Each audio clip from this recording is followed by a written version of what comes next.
हिंदुस्तान को महफूज रखने का सबसे बड़ा हथियार है हिंद के वीरों का पराक्रम। राजस्थान की रेतीली जमीन इस पराक्रम का गवाह बनी है। देश के जवानों ने यहां जाबाजी की ऐसी तस्वीर पेश की जिसे देखकर दुश्मन के हौसले पस्त हो गए। जमीन से लेकर आसमान तक सेना ने अपने शौर्य का प्रदर्शन किया।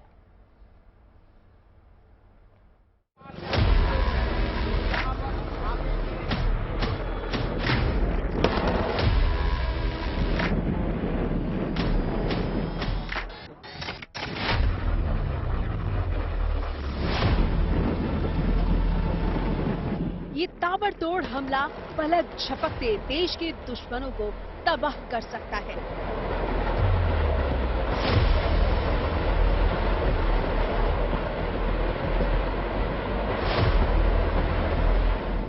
टैंकों की इस गोलीबारी की गूंज जमीन से आसमान तक सुनाई दे रही है।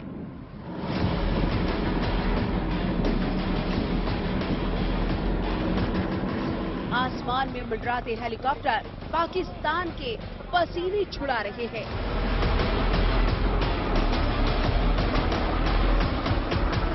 लेजर गाइडेड बम का धुआं चीन को बेचैन कर रहा है।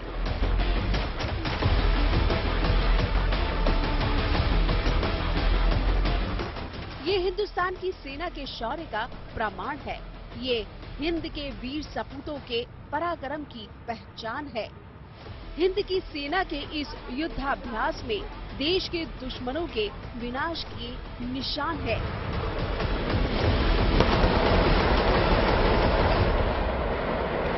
राजस्थान में पाकिस्तान की सीमा के करीब ये है सेना का ऑपरेशन शत्रुनाश। थल सेना और वायु सेना ने मिलकर श्री गंगानगर में इस युद्धाभ्यास को अंजाम दिया है। जंग के मैदान चाहे जैसा भी हो, दुश्मन चाहे जिस इलाके से चुनौती दे रहा हो, हिंद के वीर हर मोर्चे पर दुश्मन को परास्त करने के लिए तैयार रहते हैं। अपनी इसी तैयारी को पुख्ता करने के लिए राजस्थान की इस रेतीली जमीन पर भारतीय सेना के ये टैंक रफ्तार भर रहा है।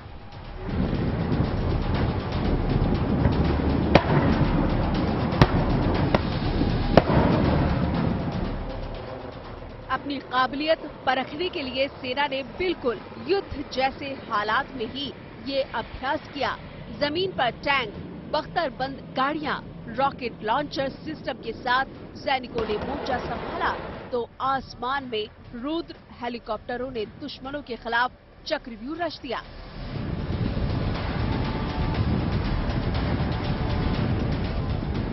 जंग के मैदान में एक साथ खड़े ये 3 पिनाका रॉकेट लॉन्चर सिस्टम दुश्मनों को ताबड़तोड़ हमले से परास्त कर सकते हैं।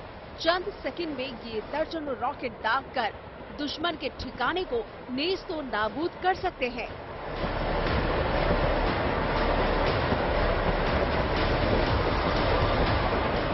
हिंदुस्तान के ये टैंक युद्ध के मैदान के बाहुबली है। ऊबड़ खाबड़ रास्ते हो या फिर रेतीली पथरीली जमीन, कोई भी मुश्किल इन टैंकों के रास्ते को रोक नहीं सकती। ये टैंक कई किलोमीटर दूर से ही दुश्मन पर सटीक निशाना लगा सकते हैं। एक बार इनकी नजर अगर दुश्मन पर पड़ जाए तो ये उसे तबाह करके ही दम लेते हैं।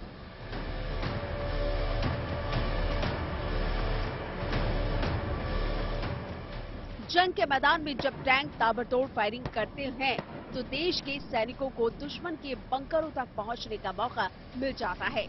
जवानों को महफूज रखते हुए दुश्मन के इलाके में पहुंचने के लिए धुएं का सहारा लिया जाता है। इस धुएं की आड़ में सैनिक दुश्मनों के बंकरों तक आसानी से पहुंच सकते हैं। सेना की ये गाड़ियां रेतीली जमीन पर पूरी रफ्तार से सैनिकों को एक जगह से दूसरी जगह ले जाती है।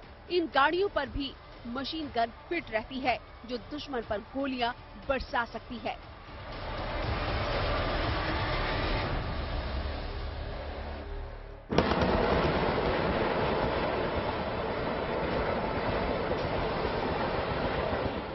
ऑपरेशन शत्रुनाश में वायुसेना ने अपनी हवाई ताकत का प्रदर्शन भी किया।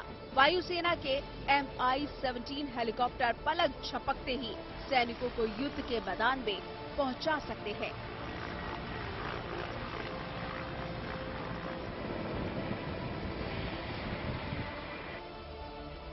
अटैक हेलीकॉप्टर रुद्र की फुर्तील दुश्मनों को बेचैन कर देती है। अपनी रफ्तार और ताकत के दम पर ये रुद्र हेलीकॉप्टर पूरी दुनिया में अपनी अलग पहचान बना चुके हैं। सैनिकों को युद्ध के मैदान में पहुंचाना हो या फिर दुश्मनों पर हवाई हमले करने हो, ये हेलीकॉप्टर हर मामले में हवाई हमले के ऑलराउंडर हैं।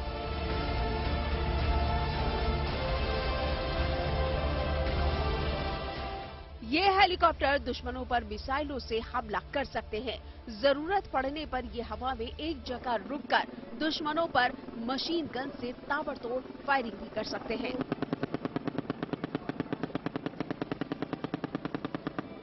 रुद्र का साथ देने के लिए इस युद्धाभ्यास में सेना का चेतक हेलीकॉप्टर भी मौजूद था।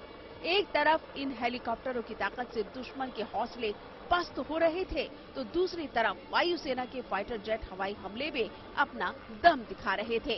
वायुसेना के सुखोई फाइटर जेट ने इस युद्धाभ्यास में लेजर गाइडेड बम गिराकर अपनी ताकत का प्रदर्शन किया। इस बम से उठे धुएं के गुबार कई किलोमीटर दूर से ही देखे जा सकते थे। ऑपरेशन शत्रुनाश से सेना ने जता दिया है कि हिंदुस्तान हर मोर्चे पर दुश्मन को परास्त करने के लिए हर वक्त तैयार है। ये हिंद की सेना का वो दम है जिसकी वजह से देश के दुश्मन हिंदुस्तान की तरफ आंख उठाने की हिमाकत नहीं कर पाते। Bureau report, good news today.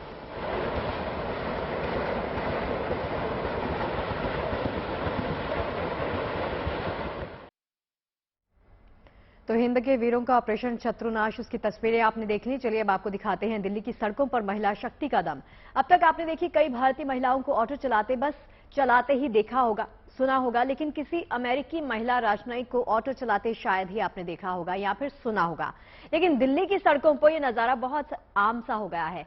4 अमेरिकी महिला राजनयिक न सिर्फ दिल्ली की सड़कों पर ऑटो से फर्राटा भर रही हैं, बल्कि आलीशान महंगे कार्स की जगह खुद का इन्होंने ऑटो खरीदा है। उसी से ऑफिशियल ट्रिप भी करती हैं। इन अमेरिकी महिला राजनयिकों ने न सिर्फ भारतीय महिलाओं को आत्मनिर्भरता का मंत्र दिया, बल्कि कूटनीति की परिभाषा भी बदल कर रख दी है।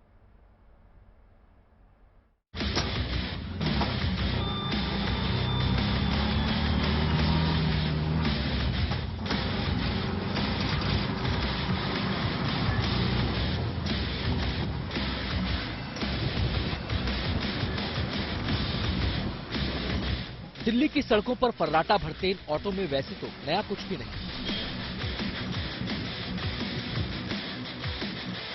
अगर कुछ नया है तो वो है इसके चालक। इन ऑटो को चलाने वाली 4 अमेरिकी महिलाएं जो ऑटो रिक्शा से दिल्ली की सैर करने निकली।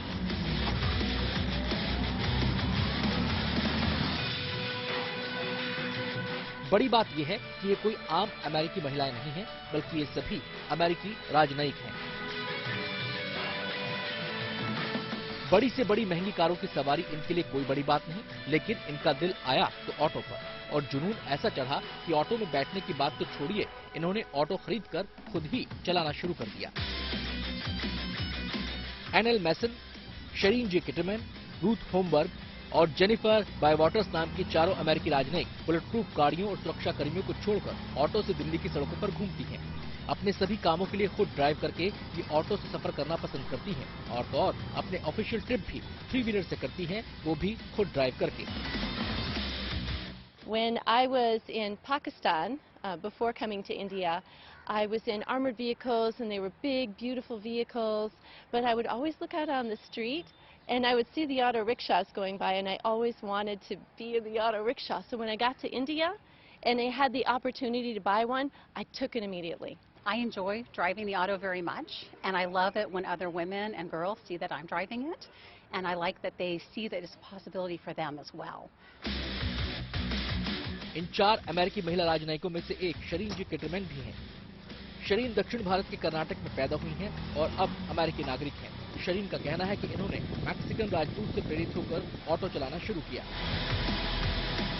I feel like I can truly form that bridge. I do understand the Indian way of thinking and functioning, and I also understand the American way. So one of the simple things I've done in the embassy is a lot of work notices or management notices are published, used to be published in English only, and now we publish it both in English and Hindi. I think it's a way of, it's my way and our embassy's way of showing respect for the culture and language of the local staff as well as the host country. Auto drive करके इन महिला राजनयिकों ने न सिर्फ महिलाओं को खुद पर भरोसा करने और आत्मनिर्भरता का मंत्र दिया है, कूटनीति की परिभाषा भी बदल दी है। कूटनीति इनके लिए केवल उच्च स्तर की नहीं है। कूटनीति लोगों से मिलना जुलना है, एक दूसरे को जानना समझना है। इन्होंने एक मिसाल कायम करने के लिए भी पब्लिक ट्रांसपोर्ट से आवागमन करने का फैसला लिया है। साथ ही इनकी सैर का मकसद भारतीयों से रिश्ते मजबूत करना भी है। Bureau report, good news today. नारी शक्ति में अब बात उस बच्ची की जो 4 साल की उम्र से ही मिसाल बन रही है। गुरदासपुर की रहने वाली गुरनूर कौर की मधुर आवाज में गाई जा रही गुरबानी लोगों की सुर्खियां बटोर रही है। जिस उम्र में बच्चे ठीक से बोल भी नहीं पाते, उस छोटी सी उम्र में यह अनोखी सुर साधक अपनी प्रतिभा से आपका मन मोह लेगी। वाहिगुरु जी का खालसा वाहिगुरु जी की फतेह। जपजी साहिब एक ओंकार सतनाम करता पुरख निरभउ निर्वैर अकाल मूरत अजूनी सैभं गुर प्रसाद। जप गुरबानी की ये मधुर आवाज आपका मन मोह लेगी। ये आवाज ही उसकी पहचान है। तुपे चौपना हो वही जे लाहे लिखता खिया पुखरा उतरी जे बन्ना पुरिया पाल सह श्याम पाला को वे। गुरदासपुर की 4 साल की गुरनूर कौर गुरबानी बोलती है। जी हाँ, जिस उम्र में बच्चे ठीक से बोल तक नहीं पाते हैं, उस उम्र में गुरनूर गुरबानी करती है। छोटी सी उम्र में उसके इस टैलेंट के पीछे उसकी माँ का हाथ है, जिन्होंने गुरनूर को जापू जी साहिब का पाठ, 10 गुरुओं के नाम, जाझारू खालसा और गुरबानी सिखाई। 4 साहिबजादे 5 ककार 5 प्यारे 10 गुरु साहबान दे नाम सूबे दी खिचारी ते जुझारू खालसा। ये सारा कुछ मम्मा ने सिखाया। माता पिता को खुशी है कि गुरनूर अपनी मधुर आवाज से गुरदासपुर ही नहीं बल्कि पूरे देश में उनका नाम रोशन कर रही है। 2.5 साल की उम्र से ही गुरबानी का पाठ सीख रही गुरनूर अभी और सीखना चाहती है। ਇਹਦਾ 2.5 ਸਾਲ ਦੀ ਜਦੋਂ ਦਾ ਮਤਲਬ ਕਿ ਗੁਰਬਾਣੀ ਦਾ ਕੰਠ ਕਰਨ ਲੱਗੀ ਜੀ। ਹਾਂਜੀ, ਤੇ ਹੌਲੀ ਹੌਲੀ ਇਹਦਾ ਤਾਂ ਰੁਝਾਅ ਵੱਧਦਾ ਗਿਆ। ਇਹ ਮੈਨੂੰ ਕਹਿੰਦੀ ਗਈ ਮੰਮਾ ਮੈਨੂੰ ਹੋਰ ਸਿਖਾਓ। ਬਸ ਇੱਕ ਸਮੇਂ ਦੀ ਘਾਟ ਜੇ, क्योंकि आप अकेले रहने हैं, समय की घाट करके इन्हें बहुत थोड़ा सिखाया गया। आज गुरनूर गुरदासपुर के बच्चों के लिए एक प्रेरणा है। दूसरे बच्चे भी उन्हें देख गुरुद्वारे में जाकर पाठ करने लगे हैं। लोग खुश हैं कि बच्चे social media, chat, mobile games के बजाय अब गुरबानी बोल रहे हैं। गुरदासपुर से बिशंबर बिट्टू के साथ bureau report, good news today. और चलिए अब बात करते हैं, उत्तर प्रदेश सरकार धार्मिक पर्यटन को बढ़ावा देने के लिए नई पर्यटन नीति लेकर आई है, जिसके तहत 8 धार्मिक और पर्यटन सर्किट तैयार किए जाएंगे, जिससे यूपी के धार्मिक स्थलों पर न सिर्फ भक्तों की भीड़ लगे बल्कि पर्यटन के माध्यम से प्रदेश को आर्थिक मजबूती भी आसानी से मिल जाए।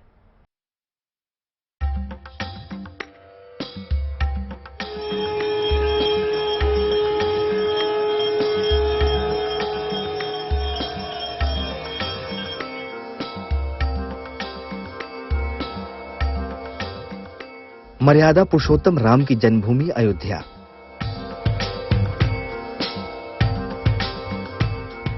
कृष्ण की नगरी मथुरा और वृंदावन। विश्वनाथ की है वाराणसी, जिसका अस्तित्व भगवान शिव के संकल्प पर टिका है। इन तमाम धर्म स्थलों को जोड़कर उत्तर प्रदेश सरकार पर्यटन के क्षेत्र में एक क्रांतिकारी कदम उठाने जा रही है। प्रदेश की योगी सरकार ने सूबे में मौजूद तमाम धार्मिक और आध्यात्मिक स्थलों को अलग अलग सर्किट के तौर पर विकसित करने की तैयारी कर ली है। सरकार ने प्रदेश में धार्मिक और आध्यात्मिक पर्यटन को बढ़ावा देने के लिए 8 धार्मिक पर्यटन सर्किट बनाने का ऐलान कर दिया है। इस योजना को नई पर्यटन नीति में शामिल किया गया है, जिसके तहत सूबे में Ramayana circuit, Mahabharata circuit, Krishna circuit, Shaktipeeth circuit और बुद्ध सर्किट बनाने की तैयारी की जा रही है।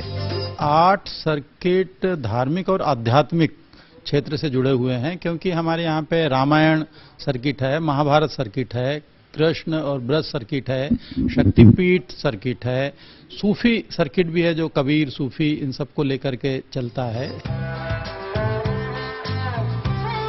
जाहिर है राम जन्मभूमि अयोध्या के दीपोत्सव की चमक हो या कृष्ण भूमि में बरसाने की होली का रंग,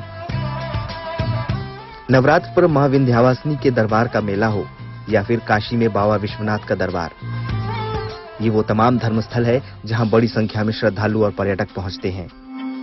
अब योगी सरकार इन तमाम धर्मस्थलों को पर्यटन स्थल के तौर पर विकसित करने की योजना बना रही है। इस योजना के तहत जिन स्थलों को विकसित किया जाएगा उसमें रामायण सर्किट प्रमुख है। रामायण सर्किट में अयोध्या, चित्रकूट, बिठूर जैसे धार्मिक स्थल शामिल होंगे। इन धार्मिक स्थलों को भगवान राम और माता सीता के प्रतीकों के तौर पर देखा जाता है। इसी तरह कृष्ण सर्किट में मथुरा, वृंदावन, गोकुल, गोवर्धन, बरसाना, नंदग्राम, बलदेव जैसे धार्मिक स्थल जोड़े जाएंगे।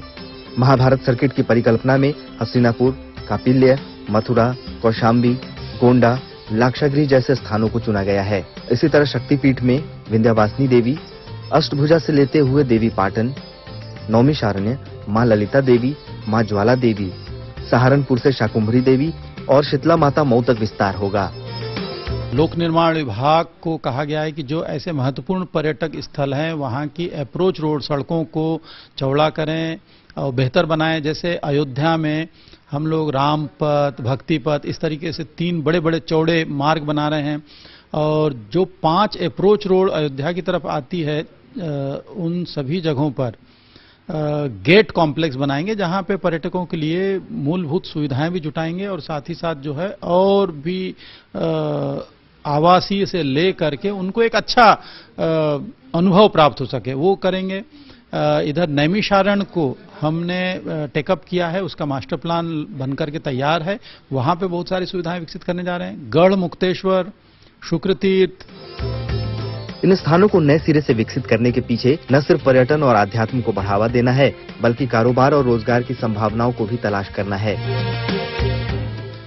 काशी विश्वनाथ जो मंदिर बनने के बाद में, उसके कॉरिडोर बनने के बाद में जो वहां पर विकास हुआ है, इसके बाद में जहां प्रति माह 10 लाख लोग आते थे पहले विगत वर्षों में, अब इस कॉरिडोर के निर्माण होने के उपरांत प्रति माह 40-50 लाख तक लोग आते हैं और सावन के महीने में तो 60 लाख से अधिक लोग आए थे।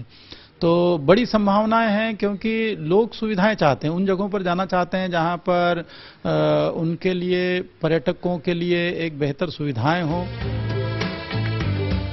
काशी कॉरिडोर बनने से जिस तरह वाराणसी का कायाकल्प हो गया, राम मंदिर अयोध्या की तस्वीर बदल गई, ठीक वैसे ही इन सर्किट में शामिल तमाम शहरों की सूरत इस नई पर्यटन नीति से बदलने वाली है।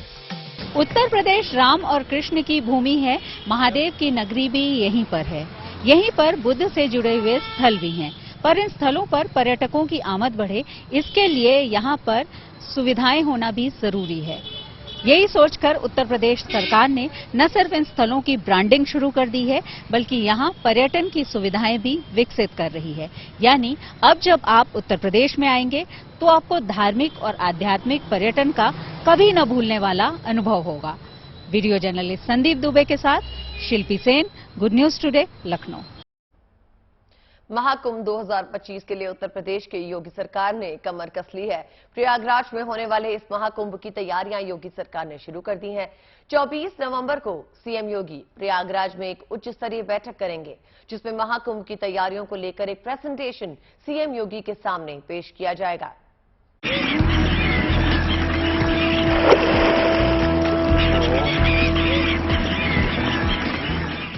संगम के तीर पर बसा आस्था का शहर तीर्थराज प्रयागराज।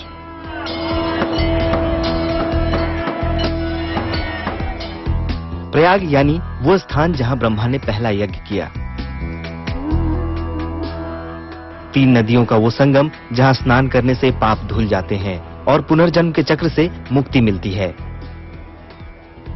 गंगा, यमुना और सरस्वती के इस महासंगम को सदियों की संस्कृति का समागम भी कहते हैं।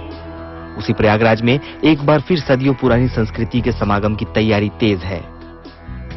जी हां, महाकुंभ 2025 के लिए संगम नगरी को एक बार फिर तैयार किया जा रहा है, सजाया और संवारा जा रहा है। इसके लिए उत्तर प्रदेश के मुख्यमंत्री योगी आदित्यनाथ एक्शन मोड में हैं। सीएम योगी 24 नवंबर को प्रयागराज जाएंगे और तैयारियों का जायजा लेंगे। मुख्यमंत्री यहां एक हाई लेवल मीटिंग भी करेंगे, जिसमें मुख्य सचिव समेत 10 विभागों के सचिव भी शामिल होंगे, जो सीएम योगी के सामने कुंभ 2025 की तैयारियों पर प्रेजेंटेशन भी दे सकते हैं। जाहिर है, योगी सरकार महाकुंभ 2025 को भव्य और दिव्य बनाने के लिए कोई कोर कसर नहीं छोड़ना चाहती। योगी सरकार का मकसद महाकुंभ 2025 को कुंभ मेला 2019 से ज्यादा भव्य और दिव्य बनाना है, जिसके लिए प्रयागराज को एक नया स्वरूप देने की तैयारी है। मकसद साफ है कि महाकुंभ 2025 देश और दुनिया के अलग अलग हिस्सों से आने वाले लोगों के लिए यादगार बन जाए। Abhishek Mishra, Prayagraj, good news today. देखिए, आर्थिक मोर्चे से गुड न्यूज सामने आई है। वैश्विक मंदी के बावजूद भारत की इकोनॉमी ने तेज स्पीड पकड़ ली है। भारत की तेजी के आगे चीन समेत कई बड़े देश जो हैं वो पीछे छूट से गए हैं। कैसे, देखिए इस रिपोर्ट में।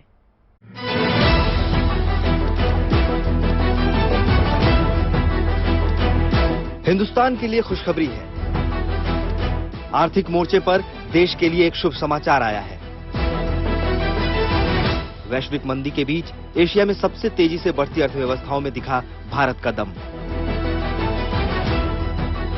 जहां एक तरफ मंदी की मार के आगे पूरी दुनिया की अर्थव्यवस्था के कदम डगमगा रहे हैं, वहीं भारत न केवल मजबूती से मैदान में डटा हुआ है, बल्कि पूरी दुनिया को आईना भी दिखा रहा है।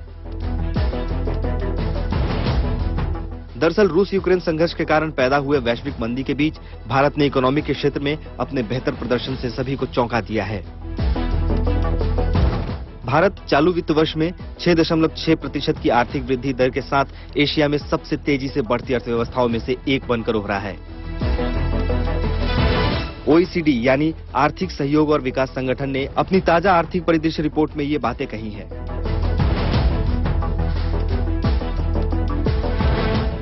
रिपोर्ट में कहा गया है कि वैश्विक मांग में गिरावट और मुद्रास्फीति को काबू करने के लिए आक्रामक मौद्रिक नीति के बावजूद भारत 2022-23 में सऊदी अरब से एक स्थान पीछे G20 देशों में दूसरी सबसे तेजी से बढ़ती अर्थव्यवस्था बनने के लिए तैयार है।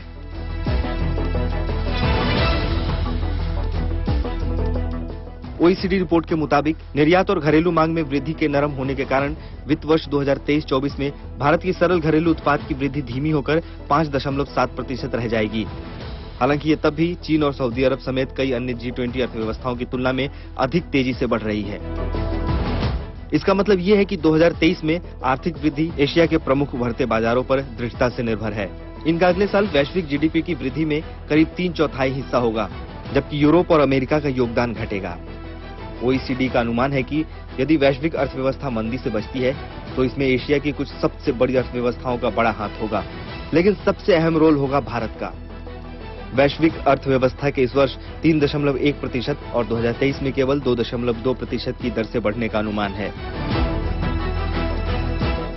Bureau report, good news today. अब आपसे बात करते हैं मुंबई के भायखला जू की, जहां 3 बेबी पेंगुइन्स लोगों के आकर्षण का केंद्र बने हुए हैं। इनको देखने के लिए बड़ी संख्या में लोग चिड़ियाघर पहुंच रहे हैं। आप भी डालिए नजर।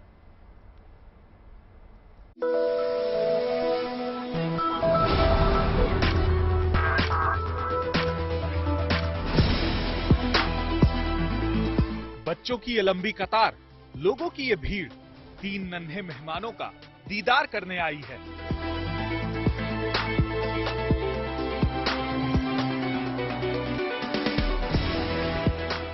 मुंबई के भायखला चिड़ियाघर में 3 बेबी पेंगुइन लोगों के आकर्षण का केंद्र बने हुए हैं। 3 बेबी पेंगुइन में 2 नर और 1 मादा है।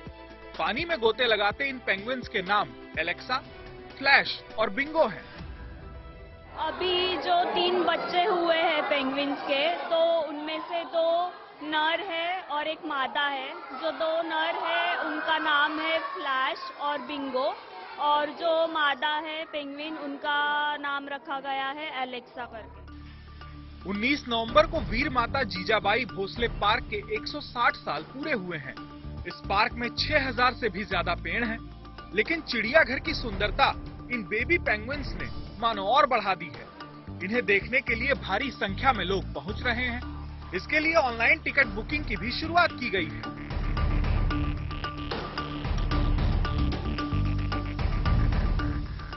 पेंगुइन की ये प्रजाति साल 2016 में साउथ कोरिया से लाई गई थी। हम अक्सर टीवी पर देखते हैं कि पेंगुइन केवल बर्फ में ही रहती है, पर इन पेंगुइन्स के साथ ऐसा नहीं है। इनकी जरूरतों के हिसाब से यहाँ कई खास इंतजाम किए गए हैं। पेंगुइन्स को बर्फ भी चाहिए होता है, तो ऐसा इनका कुछ नहीं है। ये कोल्ड वाटर करंट में रहते हैं, तो बाकी तो जो इनका रिक्वायरमेंट है वो सब यहाँ पे मेंटेन किया गया है। वैसे उनका जो रिक्वायरमेंट है वो इधर मैनेज किया गया है, उनके हिसाब से यहाँ पे वो एग्जिबिट बनाया गया है।